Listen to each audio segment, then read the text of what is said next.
warriors, my friends, my extended family, I welcome you to today's video. Thank you for spending some time with me here today on my channel. And if you're ready to clear your childhood traumas and reprogram yourself at a subconscious level, learn more about the Inner Circle program today.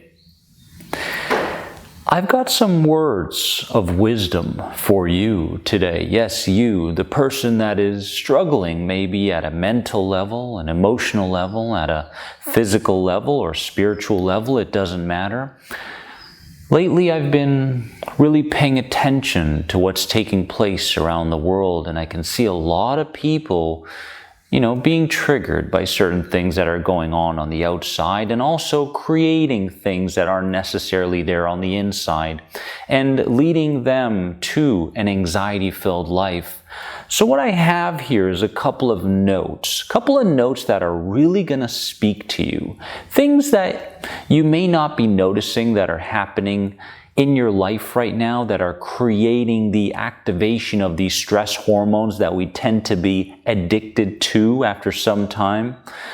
And as I bring these to your attention, I want you to be brutally honest with yourself and say, you know what? Yes, that has everything to do with me, Dennis. And starting today, I will create the right mindset and conscious awareness to begin shifting this idea, this belief, this recognition from something that doesn't serve me to something that can really help me to heal my anxiety. First thing I want to bring to your attention is this. Many of us, are afraid to be our own healers because we've lost trust in our own capabilities. When did this begin? This began many years ago. Many years ago when we were creative, we were imaginative, we were open-hearted, and we were let down by our schoolmates, our parents. Maybe it wasn't repeated incidents. Maybe it was just one childhood trauma that began the belief system that says, you know what, you are not capable of doing many things by yourself.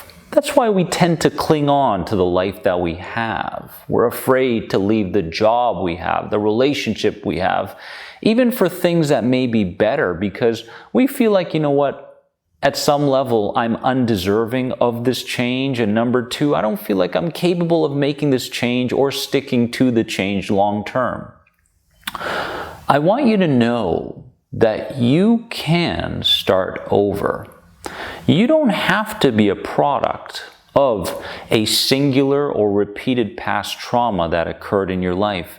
You don't have to be the byproduct of belief systems that came from your own parents or authority figures. You don't have to continue living by the generational traumas and generational beliefs, anxiety after anxiety after anxiety that have been going on in your own family tree.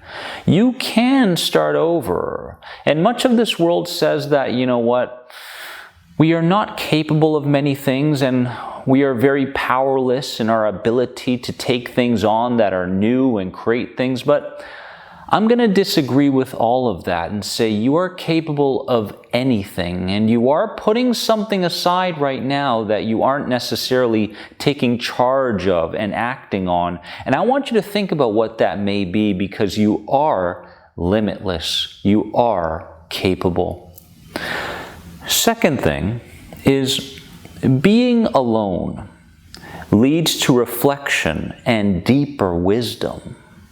There are no rules that say you must always be approved and connected with others always. If you feel like being an introvert, be an introvert. If you feel like spending time at home and saying no to people, do that. My friends, as I look back on my anxiety-filled life for many, many decades, I realized that the time I spent specifically during agoraphobia was really a learning opportunity.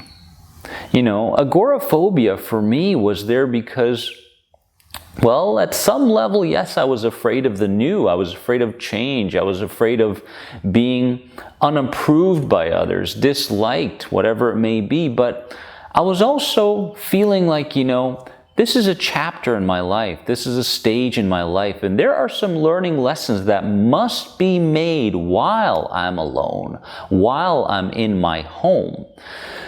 So there are no rules out there that says you have to please everybody, you have to connect with a lot of people, and you have to have these massive social circles, and you are only worthy of people depending on the amount of followers you have or subscribers you have. That is garbage. We live in this digital age right now that is so pressure-filled, especially with teenagers right now. And in many ways, we're not going down the path of righteousness and real deep wisdom and learning and true capability. And so we have to see beyond what the system is trying to put us under, my friends, especially what's taking place in social media right now, where competitiveness is taking over cooperation. Pay more attention. Number 3 is your mind and body take everything literally.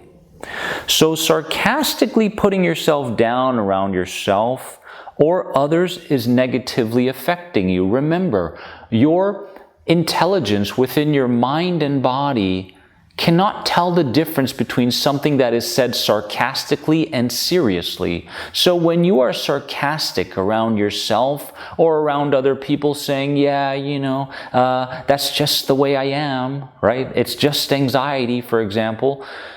You're basically justifying your fears. You're justifying your limiting beliefs. You're justifying this anxiety identity. So I want you to pay real close attention to when you are being sarcastic towards yourself and about yourself. And I want you to change those things. Remember, your subconscious mind, inner child, is always taking notes, even when you're sleeping. Number 4, this system, this societal system, is set up to keep you in survival mode. This is what I believe. So that you don't do your own thinking and constantly feel like the solution is within someone or something on the outside. We are bombarded by advertising, by commercials, by all of these things.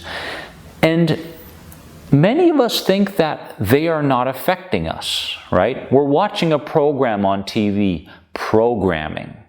And as we're watching that program, there's probably 4 minutes of the program, and then there's another 7 minutes of commercials. And we're watching the commercials very carefree, going, it's just a commercial. No, it's a program, right? These people that are creating these commercials, these authority figures, these politicians and such, these people want to keep you thinking that the answer always must be on the outside and not on the inside. Therefore, as a society, we are starting to feel more and more powerless, when in fact we should be starting to feel more and more powerful. We are so limitless. The answer isn't on the outside. The answers to the questions that you are seeking are on the inside. When people ask me, Dennis, how? I stop them right away. Are you sure you want to ask me that question? How do I do so and so? Or do you already know the answer to it, but you don't trust in yourself enough to act on the answer that you know? Could this be the case for you? Number 5, never allow yourself to get too comfortable in your own pessimism. We are creating habits every moment of every day, and we have to pay more attention to the way we speak to ourselves, the way we think about things, the way we perceive things. Just because your senses pick up on something that you see, are you sure you believe what your senses are telling you? Are you sure? Are you sure you believe what your senses are hearing? Or is it something that you can question at this point in your life? You're feeling something on the inside. Are you sure you can trust what you feel? Can you trust the interpretation that is being made by your subconscious body? I wouldn't. I would question it, because a lot of the things that you believe are true right now about you in this reality, most of them are false. Most of them are coming from outside programming, back from childhood onwards, because during childhood there was this brief period where your database, your computer was empty. No files at all, right? And through the "you are so" type of words from other people and the belief systems and experiences that you had, we started to create more files for that computer, file after file after file after file. And the truth is, yes, those files are there, but we don't have to continue thinking in line with them, perceiving in line with them, acting in line with them. This is where responding comes into play. I talk about responding very, very seriously in my second book, F Coping, Start Healing. So if you haven't read that book yet, I highly encourage you to read that book. My friends, I want you to comment below, because I know that you gathered something today through my words. You gathered something today about yourself. You gathered something today in terms of how you perceive reality. And I want you to comment below and tell me exactly what that is now. And if this video spoke to you, give it a like. And remember that you don't have to believe everything you feel, warrior. I will leave you with those words. Let them sink deep into your mind, body, and spirit. Don't believe everything you feel. Remember that you are more than anxiety. I love you very much. Bye-bye.